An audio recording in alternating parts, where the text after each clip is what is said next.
I'm not an AI creator, I'm a creator. I think there's a new skill of learning, like all the time. The more you know, the more you realize you don't know. My job is to create AI films. All I do is to use this finger and press this button. As long as you're on the train, keep on learning, keep on reinventing yourself. That's what I do, and I think it's great. Let's start from the beginning. Yes. Tell me a little bit where you were. Paint a picture for me, like where your life was at before it dawned on you. What was the day-to-day for Baranov? So first of all, I think that for all of us here, AI is a thing that was like a cloud that over us, each one in his job. So for me, you know, I saw one day Will Smith eat spaghetti. I don't know if you saw it. And I said to myself, okay, what the fuck? I don't care. Like, it looks weird. I don't think anything of it. It's cool, but I don't see any future to that. Like, it was, for me at the time, like a thing that is going in the background. And if I will give some context to people here, like, I was 7 years a freelance filmmaker whose job was to do films for startups, ads for startups. I worked a lot with VCs, and I was just trying to make a living. Like, I was an editor, a director, a cinematographer. That was my job. And the second thing I did after that is I was a filmmaker at Aleph, in-house media creator. I did this kind of podcasts. So I'm very intrigued by the setup of the free cameras. It looks amazing, and the lighting is so nice. So that was the only thing I did when AI was starting to, to kind of see its roots. Yes. So that was the first experience. And then actually, I don't know if you remember it, there was a war in Israel. But the main thing where I was just felt like the ground was, how do you say, nishmetet? Like melted? Like shaking. Oh, okay. Beneath my legs. It was actually when we had the war with Iran. It's in the same war, but now it's the war with Iran. And I took out my phone, and I saw that Midjourney did the extended video feature, and it was that blew my mind. I just felt like if I'm not doing something about it, I don't know what I'm going to do. I really felt an urgency. I need to do this. I need to create a film with AI.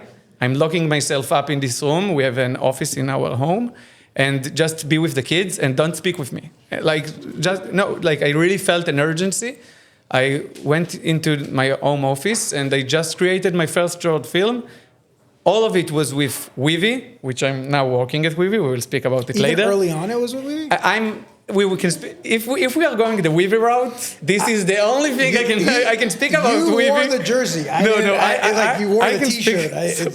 I can speak about Weavy like for hours. We will do a little bit of that, but no, it's an amazing tool. So I use that as a creator, and I used Midjourney. Like, those are the two things I used. And I created a short film. And in this film, there's an F-35 who flies in the desert. And there's a kitten on a bomb inside of this F-35. And it's like super action movie with a pilot. And I've completed it. And I said to myself, holy shit. Like, I can sit with my espresso in my home office. And I can create the stories I want to tell. And that was almost like a religious experience in the sense of like, okay, it's frightening a lot, and I don't know what is going to be in the future, but I can also do that. So that was the moment, and from that moment on, it wasn't something that I needed to make myself do. It was something that I couldn't think about anything else I couldn't think about anything else besides creating with AI. So that's basically the answer. And before you even started working with AI, tell me a little bit about what the process would look like to get to a similar result. Just for people who are not familiar with the industry.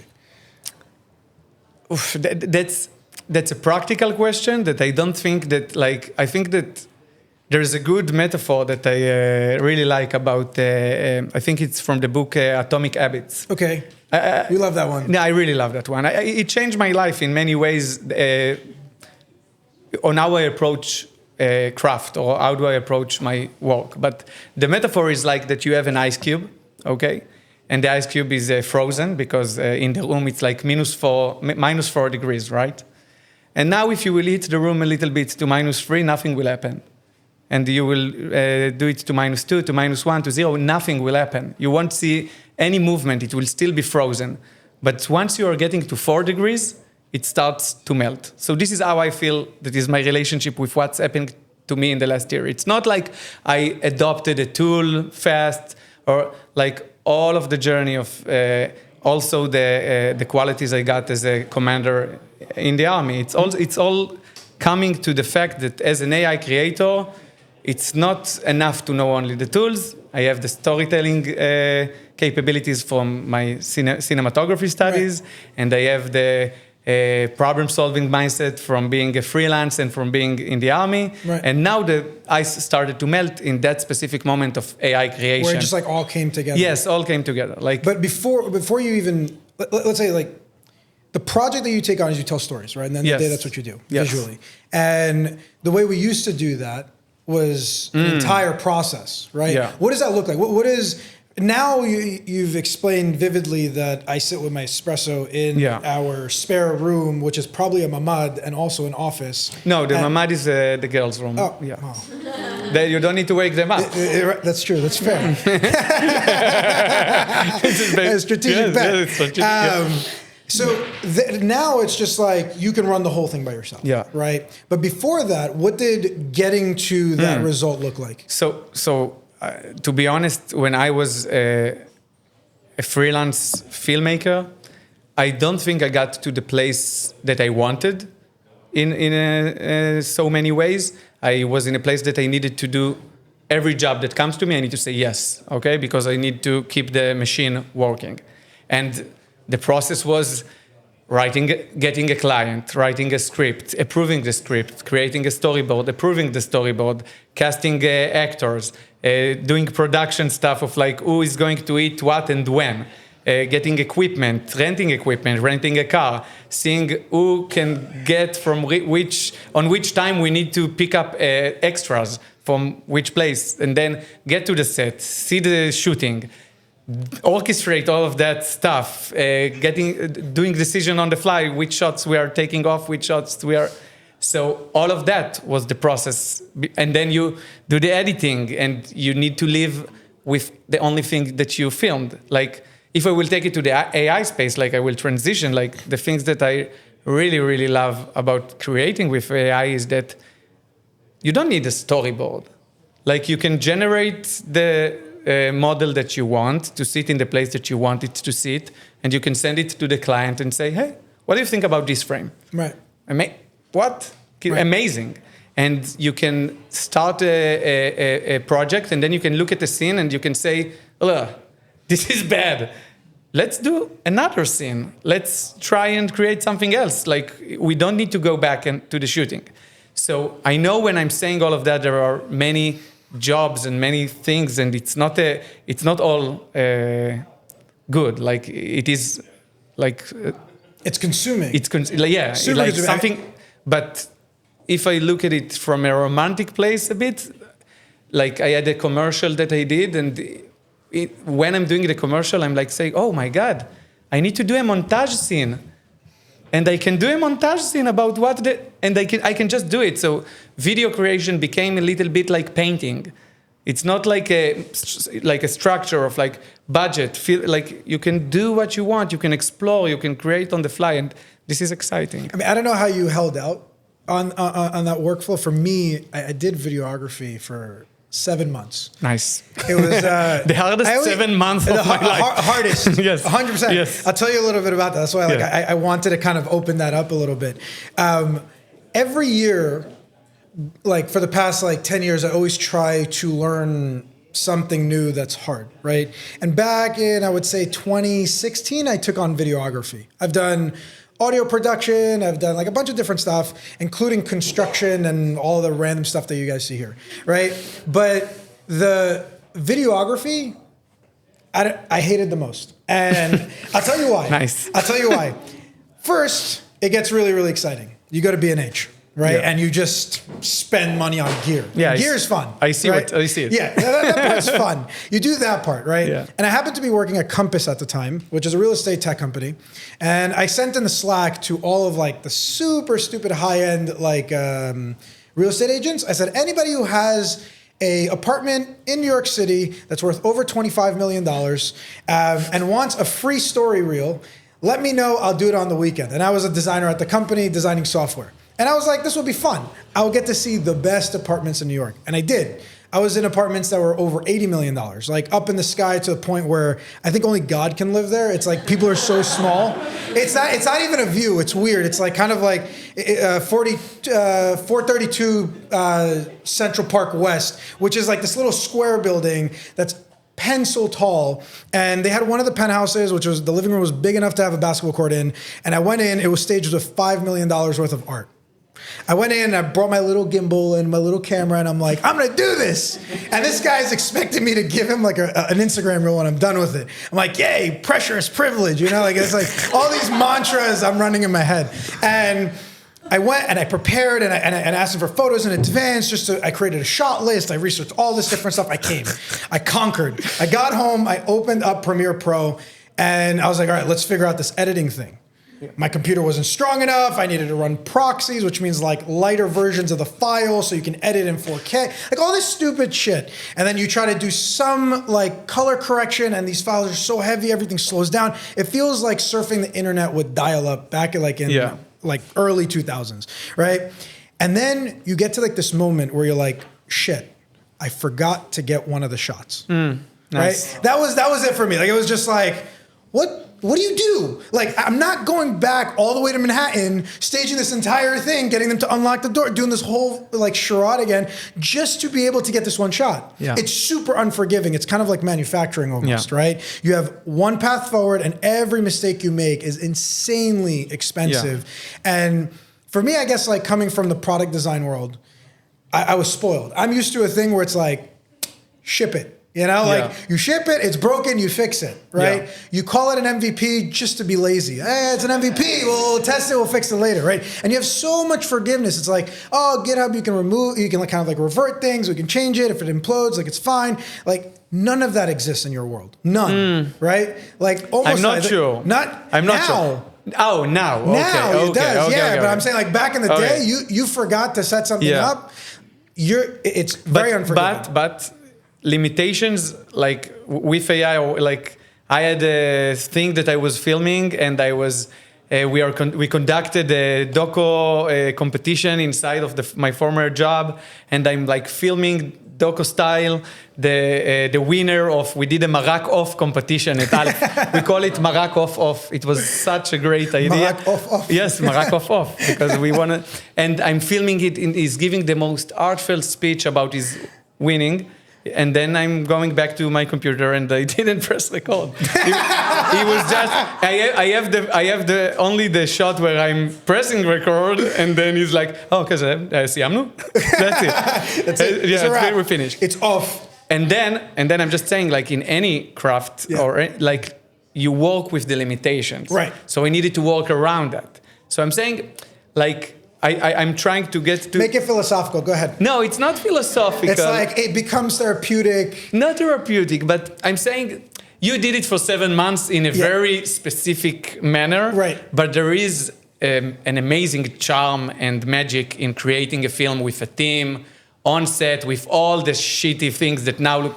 Like there is something there. And also when you're doing doco, like even us now, like, we don't want to generate this conversation. Did we press record, by the way?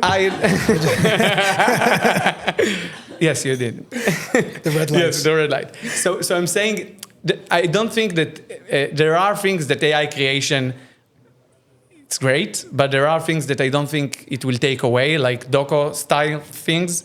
You might generate B-rolls with AI, you might enhance the illustrations, but you do want to see people, you do want to film people, Fair enough. And where was the tipping point? Where it's like, when you said you locked yourself in a room and you have to do this, yes. You're like, what brought you to that point? So no, it's what brought me to that point is what I said before. It was like, if I'm not doing this, I'm behind. Is that just who you are as a person? Because back last March, Yes. there's a lot of people that are still on the bandwagon of being like, hype. Yes, I think it relates to I'm ambitious in a way, and I really like to work hard.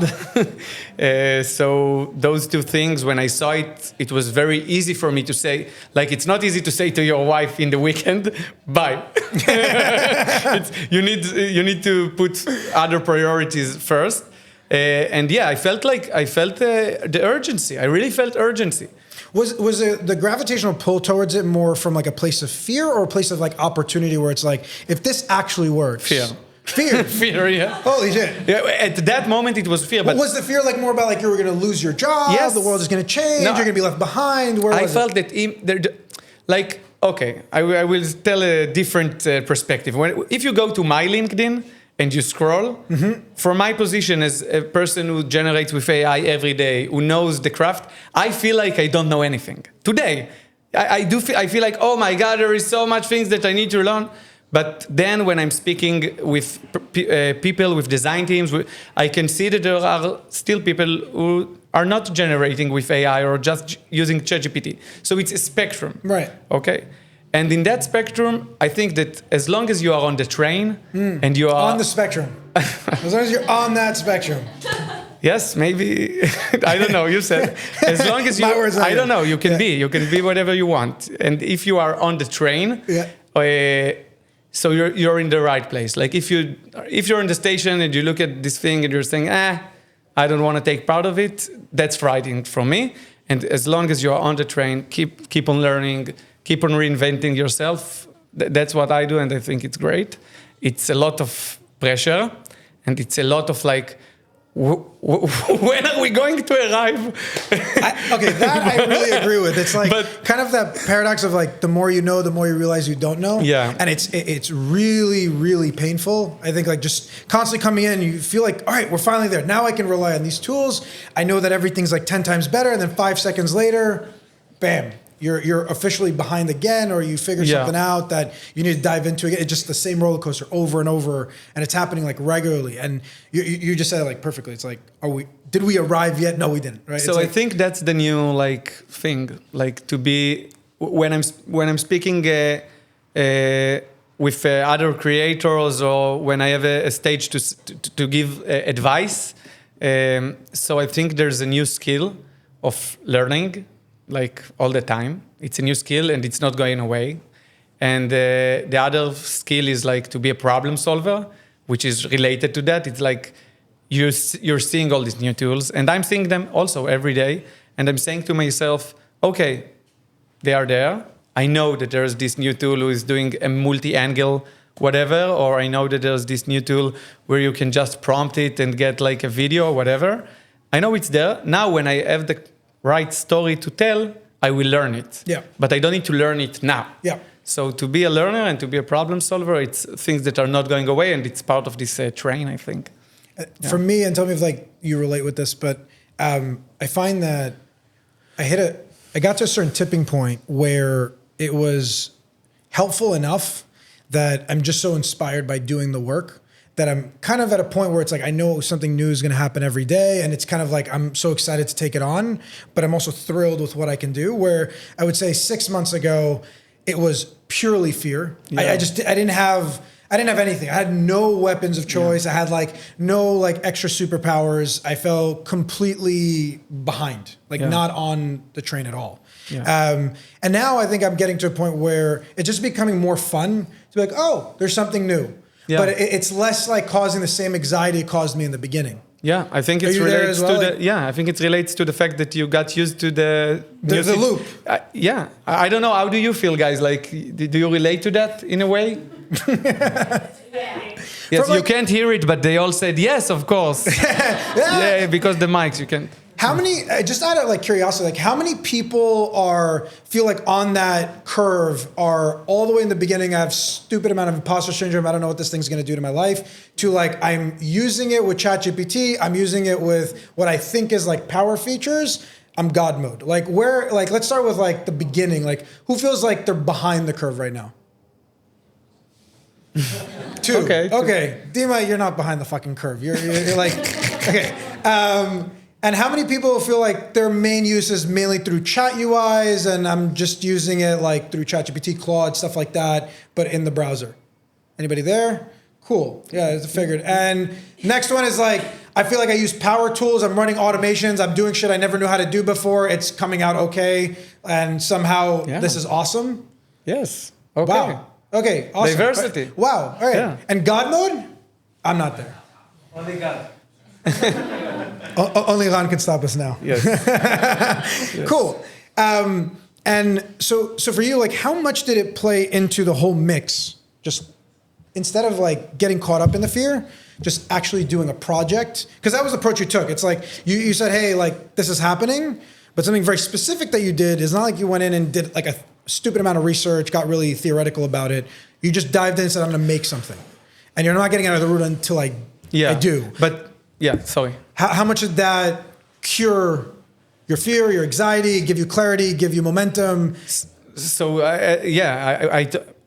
when I completed this film, and you can all watch it on my LinkedIn or YouTube, it looks nice now, but back then it was like, oh my God, like this is crazy. And that moment, I don't want to be dramatic and say the fear became my passion. but it was addictive in a way. I like him. Never mind. But when I completed that, I was like, okay, let's go. And after that, there was a competition by Lightrix. Mm-hmm. I don't know if I told you how I'm conducting myself, but I came to my wife and I told her, I need to go to the room again. There's this competition, and she's the best. You know her. Yeah. She's the best. And I did this competition. It was a 1 minute video just using that specific tool. And then I made a plan of like, I'm going to do specific projects with a goal, and I'm going to use specific tools. Mm-hmm. And every competition out there, I'm going to participate no matter what the cost going to be. And I did the Lightrix Beyond the Prompt competition. I had a film who they had like 25 official selections, so I flew to Berlin to see it in a festival. And then it was like, okay, I'm starting to make a name for myself. And I used a lot of LinkedIn, which is LinkedIn is like, I don't know what is it, but it's a great place. It's a great place. Like I never used LinkedIn, and then when I started creating those things, I saw that people want to learn and want to take part in the creation. So every film I did a behind-the-scenes film on how I created it, and I write the things I think that they can learn from it. Why was that so important to you, though? Like I did it. It was important to me from the how do you say it in English? Where the ground is. Nishmetet. How do you say nishmetet, guys? You feel the rug being pulled around. Thank you. Yes, the rug being pulled. This is how I felt. The rug. Can you generate it also for the? We'll move this like a magic carpet ride. So it was. I made like I knew what I was doing. I said to myself, I'm going to build myself in the AI space, and I'm going to do it with my creation, and I'm going to. Every piece of content, I'm going to do repurposing of it in a way, and people resonated with that, and then it became like a thing that I was doing. So there was the Lightrix competition, then the Gen 48 competition, Weavy. Weavy. Yeah. You know, she's making fun of me. She's like, no. Yes, there was Actually, it was big. It was big in the sense of like, there was a Weavy competition that they called it the most intelligent workflow, and they did it only for people from the collective of Weavy, which I was part of because I knew the product from the beginning. And it also was a thing that I did overnight. Like I almost didn't do it, and then I said I'm staying up all night, and I stayed up to 2 a.m. and created a workflow and won a competition. And I think in a way, this workflow and another one that I've built and the content around it put me in a place where Weavy hired me. So I was working in learning and building that thing, and yeah. Is teaching and kind of sharing that something that is personally important to you, or is it more you feel like there's just not enough information out there and it just needs to start moving around and you're just kind of seeding that growth for the community? I think that there are two kind of teaching right now. There's the teaching, which both of them are okay. There's like this new tool knows how to do this. Mm-hmm. I'm reporting more. Reporting. Yeah, and this is how I learn what tools I need to learn. Right. But I really like to teach where you are when you also put the creative process of like, why did you select this frame? How did you created it? What it's trying to say, right. In a way. So every time I created something that I wanted to create, a story I wanted to tell, I did also a behind the scenes film to show how I created it. And I really wanted to put the message out there where like there is this thing like I'm an AI creator. Like I'm not an AI creator, I'm a creator. Right. Now I'm using AI. Right. So this is something that was really important to me to say to people like, if you're a creator, and AI is just a tool. It's not the creative brain behind it. And this is something that is so worthwhile to like unpack. When you say I'm a creative who happens to use AI, I'm not a creative with AI or how you framed it.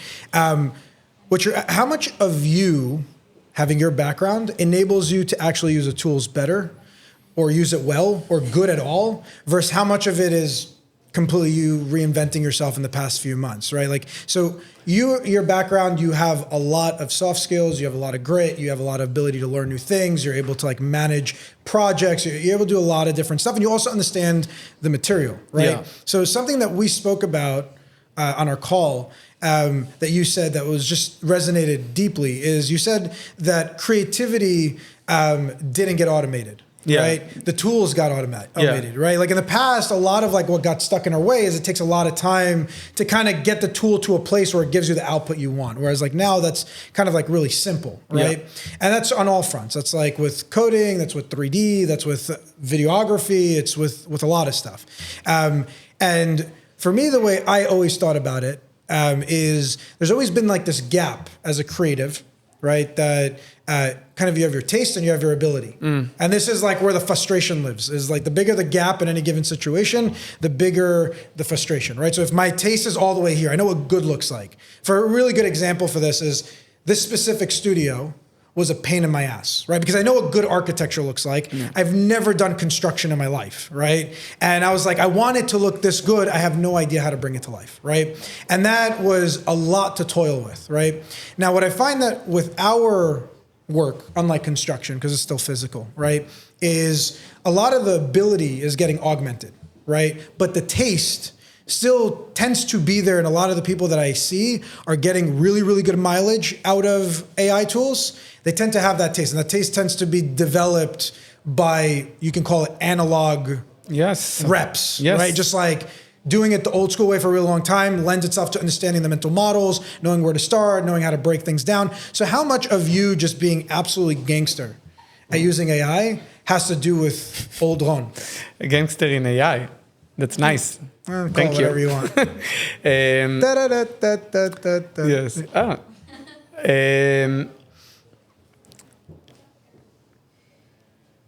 A lot. That tension, you know what you're doing. No. Like, pause for effect. I think it's like we covered it in a way.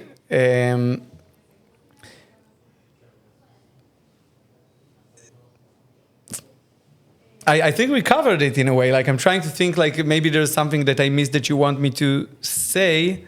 Well, it's like, let me frame it like this. It's like there's a lot of people that want to create something they've never been able to create before, right? Is it, at this point in time, an illusion to assume that I can go in and be an incredible movie director with AI tools. Yeah. I don't have any of your background. So I don't think so. Okay, cool. Okay, I don't think so. That's what I want to talk about. Yeah. No, I'm speaking specifically on you. Me? No. I think any other. Yes. No. So it's good that you frame that way. I think that. First of all, I'm curious about how it's going to look in 5 years. Right. Like in 6 or 7 or 8 years, like where the current students on cinematography, what are they going to learn? Right. Or maybe how this profession is going to change. I don't know. Where is the ceiling of AI? Like I didn't saw the full episode, but there's Ben Affleck at Joe Rogan saying like, we got to the ceiling and this is what you're going to get. So I don't know the answers to all of that, but I do know that all of the creators that I really admire their work are like former directors or former video makers or people who have the fundamental of storytelling and also the fundamentals of how things should look and feel. Because there's like, we can do an example. Like you can say 2 people speaking in a room. One is going to say that thing, and the other one is going to say the other thing. And you can film it in so many ways. One of them will be generic, because you just didn't prompt it, but one of them can spark emotion. And in order to do that, you need to learn how to be a director and how to be a cinematographer. You learn that. Right. So people who bring those skills and then apply it on AI, this is the work that resonates, or it's not saturated, right. like it pops. Yeah. And I'm seeing a lot of that. I just want to I want to ask not in filmmaking, now there are many solopreneurs, people who didn't do code, right? And there are many people who are doing products right now from scratch. How do you feel about that from that sense? Like, so I love that. I think in the past, at least the best founders I've ever worked with, they deeply understand the problem they're solving because they're a user, right? What makes a good product, I don't think is just, it needs to be designed the best way or built with the latest technologies. It's just the first front it always fails on is just not understanding the problem, right? Which is the unfair advantage that all of these vibe coders have a lot of times is they're solving their own problems, right? This is something, it's an era of personal software. It's something where you come in and say, I have a problem, I'm gonna solve it, I understand it deeply, and that gives you an edge. If you're designing it with like bad taste in colors, it still solves the problem, right? So whereas in the past, the communication tax of trying to constantly get designers to understand what users want, what your customers want, what their problems are, it's broken telephone like maximized, right? You start off, there's a lot of egos in tech, there's a lot of moving quick, there's a lot of recklessness, there's a lot of, we need to get there within 5 minutes, if not, we're dead. And you mix that with just not knowing what the fuck the actual customer wants, it's a recipe for disaster. But when you actually have people who can just like sit back and be like, hey, what was the thing that was always expensive for me to build, right? And I'm just gonna sell it for $5 per user or whatever it is, it's going to pay my bill, right? Yeah. It's like if I get 1,000 users, I'm making half a salary. I'll do 3 of these, right? I build them out, I maintain them a little bit. It's looking a lot different, right? And I think now more than anything, especially when people who are previously builders, including myself, right? And I come in, I have to like stop myself from using my old ways of thinking when I try to solve new problems. So, like, I think only recently I started getting to this point where it's like, it's okay if slop exists. You just need to know where to put it, right? If it's in the part of your app that you don't care about and it's kind of like isolated where it can't have rippling effects on other things breaking, right? It can be fine, right? And you can build it in 2 minutes and you can ship a feature and you can build something completely new. That's new to me because I'm used to like the mental model of saying, hey, if we ship something, it might have a security flaw, it might have this, it might have that. When you're building software by yourself, you have none of this stuff to think about. Now, companies, it's different, right? Because there's a layer of integrity that fully grown companies need to hit that individual creators can't, right? It's like the indie filmmaker versus Hollywood. Same thing, you have like the indie developer. That's what they were called yesterday. Now they're called vibe coders, right? I think there's a lot of tolerance to get it wrong, but get the problem right. Yeah. You know what I'm saying? Yeah, when you say that, actually, I think that in the space of Gen AI, anything that related to ads and UGC, like you see the slope, and I'm sure that the slope is working and giving, like, producing sales. So there are also the distinguish there between, like, I, as Ron, think that this creation is such a wonderful thing, to the fact that things that are maybe not that great are still doing their job as a slope. Right. Yeah. I mean, it's a slippery slope. It's a very slippery slope. Yeah, it's like the rug underneath you. To come up. Oh my God, that was the best joke. Wait, that was the best one. Can I actually send you a frame from this and you generate that? I'm putting it into the video. Yes, just like this whole thing levitating. Yes, I have so much spare time. Yes. I mean, you get unlimited tokens. Let's just start with that. All right. Anyways, but I tend to agree. Like that's kind of like where we're at. I find that myself more of where I get stuck and where I find more answers has less to do with like learning new things and more to do with like unlearning old habits. Like this is the way I thought about it yesterday because it was so expensive, right? It's like if you get it wrong, you have to justify why you just spent like 5 people's salary for 3 months. I mean, this was like every late night that I've ever had with Tommy, like when we used to like, it's like, but could we spend 3 months building this? Could we come to the next board meeting without that? Like, but now it's like you can just build it, right? It's much, much cheaper. A lot of the way we think about things needs to be like adapted to that. Back to like what you were saying is like, most of the people I'm seeing getting the most amount of effectiveness, if you want to call it that, with AI right now are people that have these underlying analog skills, right? They know how to, because at least they get to lend on that, right? And there's a lot of people creating one shot like prompt kind of artifacts that they're so amazed with and they're so satisfied with, but that's also because they don't know what to expect. They don't have like, I wouldn't say they don't have ambition. They just don't, they haven't seen it a million different ways to say, this is what I'm going for, right?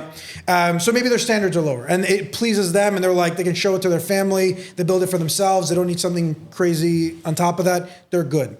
What would your advice be to like people that are trying to do what they couldn't do yesterday, but at the same time, they don't yet have the skill? Is it, what do you learn? Do you learn the AI tools, but also learn some analog tools, like learn some storytelling? How do you make sense of that? Is it like just AI is going to solve it all for you? No, or oh my God. Is there stuff that is intrinsically human? No, I don't think AI can solve it all for anyone. I don't think AI also solved it all for me, like in a way. I have a few advices. I'm telling, like I said the thing about being an AI creator, which is a thing that a lot of people want right now. So that means that they have a passion to tell stories. So I will say to them, learn the basics of script writing. It's not related to AI, but learn the basics. So when you're writing a script with AI, you could tell yourself, oh my God, that's such a bad script. I can't imagine that this is what you gave me. Please change this and that and that. Okay, so you have a sense of how to generate the things that you want. So I will learn the fundamentals of whatever. In my space, it's storytelling, it's cinematography, it's editing.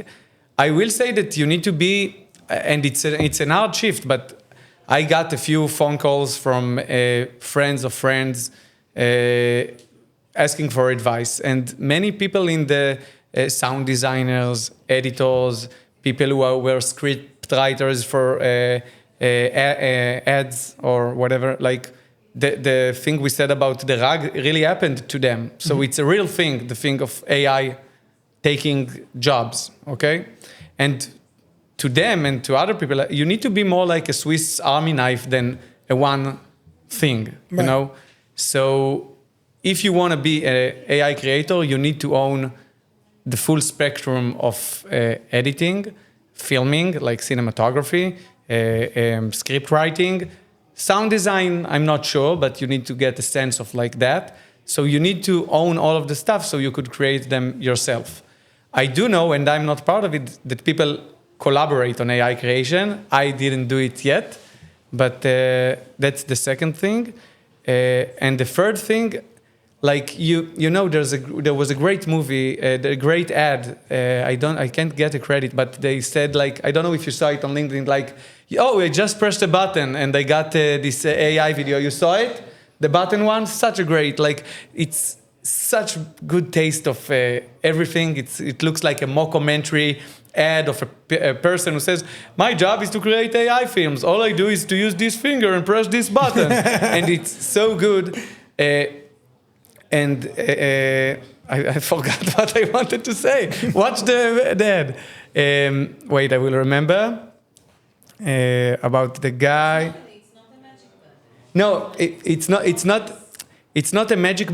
Yeah. In the sense of like you're seeing this film that I've created. Mm-hmm. The thing over there that took me 10 minutes, and there's specific shots over there that took me more than 4 hours. Yep. And it was 3 seconds. Right. So the 4 seconds of a thing could take me a few hours. So you still need to have this thing that you said about getting into this studio and want it to be the specific way you want it to be. You need to be stubborn. Right. So that's the other thing. Yeah, I think for me, the thing that changed it, similar to your path, is instead of trying to learn AI, just create something you always wanted to create that's been out of reach with AI, right? It also diverts the energy from the theoretical of like, what is AI? How does it work, to more, here's a problem I want to solve. Have a go. Yeah, have a go at it and just lock yourself in and make something, right? Yeah. And also today, what I'm noticing is a lot of speculation around like juniors not having a lot of like positions in the market, right? Not to get into that, but what I'm noticing, especially for me, is kind of the junior position is changing, where it's kind of like the minimum is being more of a junior director as opposed to like a junior contributor, where most of the people that I find that are doing even well, even if they don't have the background in some sort of craft, is they have really good judgment at like the core of it. Like they have a tendency to be more methodical and look at the output and have an intuition around, I think this can be better. This doesn't look right. Not even knowing like what would make it look right, but knowing to stop and then be like, hey, let me figure out like how we do this iteration. Whereas like other people just like push through and hope it like solves itself out. And a big thing that's been very rewarding for me, especially as I try to use AI to be more productive, more effective, and just do things I couldn't be doing before, I have like this thing I call like stable ground. Like every time I get into something where I'm trying to create it and it's not working out, right? I understand that, hey, I'm not doing enough director work. I am not bringing forward enough good judgment. So I need to kind of like back up and learn a little bit about whatever it is I'm trying to solve, right? And it's much less than I ever expected, right? It's just enough to pass good judgment, right? So it's almost like they say, you only need to really know like 20% of a language to speak it regularly, right? It's kind of like that. It's like when I was trying to do branding and I'm not a branding designer, I realized I was kind of feeling like I was going in circles, like putting it together with GPT and whatever it was. And I was like, you know what? I'm gonna pause, step back. I went, found some stable ground, good old fashioned book, right? Found some opinions. They made sense to me. Came back and I'm like, hey, here are my opinions. Work within these opinions, right? Yeah. And then it just got way better. Yeah. Right? It augments the tool, but not the taste. Yeah. Right? And the more I come with it, with my responsibilities to figure out how to bring the judgment, and it's like my helper. Right? Yeah. I tend to get much, much better results. So AI, you know, like it's crazy, but AI is almost the only thing I can think of that you can learn with it. Right. Like if you go into Premiere Pro and you don't know what to do, okay, so I can't do anything in that.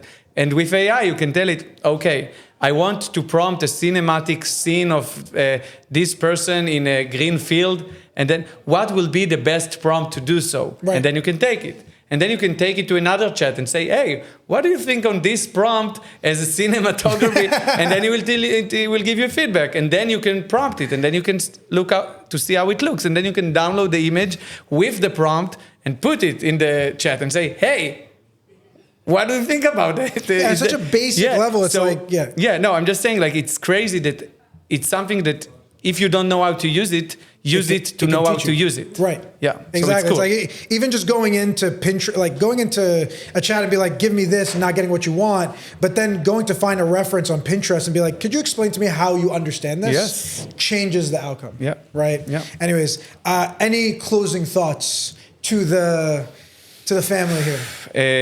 First of all, thank you for having me. Yes, Thank you for coming. you can give a claps for Didi on this amazing. Yes. I just want to say also to put things in proportion in a way. Like we were speaking here about AI creation and like. It's not March. I am not doing it for a year now. And things are moving fast and the train is open for everyone in a way and it's going. So it's good to start somewhere and the opportunity and the creative possibilities are really, really intriguing. Yeah. So I would I'm say an advocate for inspiring that. as well. Yeah, I'm an advocate for that. Yeah, me and too. also for Weavy. I'm an advocate for Weavy as well. Yeah, that's my job. Yeah. pump that Yes. in. No, it's true. So yeah. Amazing. Dude, Yeah. thank you so much for being Thank you so much. Thank you. Yeah. תודה, חברים, תודה.